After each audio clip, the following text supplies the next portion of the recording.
আজ আমি মাছ ছাড়া মাছের রেসিপির কোপ্তাকারিটা শেয়ার করছি। আমি নিরুপমা কিচেনে সবাইকে স্বাগত। চলুন রেসিপিটা কিভাবে বানাতে হয় দেখে নেওয়া যাক। কাঁঠাল দানাগুলো ছাড়িয়ে ধুয়ে একটা পেস্ট বানিয়ে নিলাম। এবারে একটা ভাজা মশলা বানিয়ে নেব। নিয়ে নিলাম তেজপাতা, শুকনো লঙ্কা, জিরে, মৌরি, শাহি মরিচ, জয়িত্রী, স্টার আনিস, গোটা গরম মশলা সব কিছু শুকনো খোলায় দিয়ে একটু নেড়ে গরম করে নিলাম। মশলাটা ঠান্ডা করে গুঁড়ো করে নিলাম। কড়ায় অল্প পরিমাণে সাদা তেল দিয়ে পেস্টটা দিয়ে হলুদ লবণ দিয়ে একটু নেড়ে ভেজে নিলাম। থালার মধ্যে নামিয়ে নিলাম। দিয়ে দিলাম পেঁয়াজ কুচি, লঙ্কা কুচি, অল্প পরিমাণে লবণ, স্বাদ মতো চিনি, ভাজা মশলাটা, কিছুটা পরিমাণ ধনেপাতা আর কিছুটা চিংড়ি মাছ ভাজা দিয়ে ভালো করে মাখিয়ে নেব। অল্প পরিমাণ দিয়ে দিলাম বেসন, 2 থেকে 3 চামচ মতো বেসন দিয়ে দিলাম। আর অল্প পরিমাণে লঙ্কার গুঁড়ো দিয়ে সব কিছু মাখিয়ে নাড়ু করে নেব। এই রেসিপিটা আমি একটু অন্যরকমভাবে করার চেষ্টা করেছি, তাই আমি অল্প পরিমাণে চিংড়ি মাছ অ্যাড করেছি। আপনারা চাইলে চিংড়ি মাছটা নাও দিতে পারেন, কোনো অসুবিধা নেই।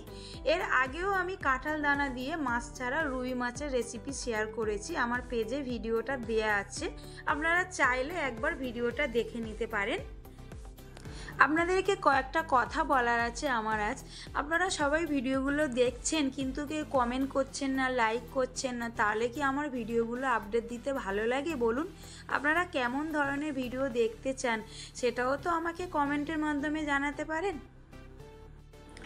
কথা বলতে বলতে সব কোপ্তাগুলো ভাজা হয়ে গেল। একটা পেস্ট বানিয়ে নেব। টমেটো, কাঁচা লঙ্কা, পেঁয়াজ, কাজু, কিশমিশ, চালমগজ সব দিয়ে একটা পেস্ট বানিয়ে নিলাম। এবার সরিষার তেল গরম করে দিয়ে দিলাম গোটা জিরে ফোড়ন, গোটা গরম মশলা, শুকনো লঙ্কা, তেজপাতা। এবার পেস্টটা দিয়ে দিলাম, দিয়ে মশলাটা ভালো করে কষিয়ে নিতে হবে।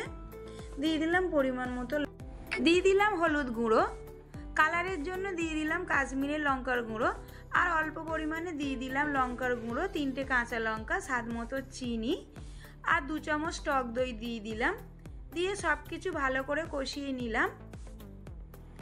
আর দিয়ে দিলাম জল, 2 বাটি জল দিয়ে দিলাম। ঝোলটা ভালো মতো ফুটে গেছে। এবার গরম মশলা আর ঘি দিয়ে দিলাম। সব কিছু একটু ভালো করে মিক্সড করে নিলাম। এবার পেটিগুলো দিয়ে দেব। খুব বেশি নাড়াচাড়া করা যাবে না, তাহলে কিন্তু ভেঙে যাবে। 2 থেকে 3 মিনিট ফুটিয়েই নামিয়ে নিলাম। খুব সহজেই তৈরি হয়ে গেল আমাদের আজকের রেসিপিটি কেমন লাগলো অবশ্যই জানাবেন। আমার চ্যানেলে নতুন বন্ধু হয়ে থাকলে চ্যানেলটি সাবস্ক্রাইব করে নেওয়ার অনুরোধ রইল।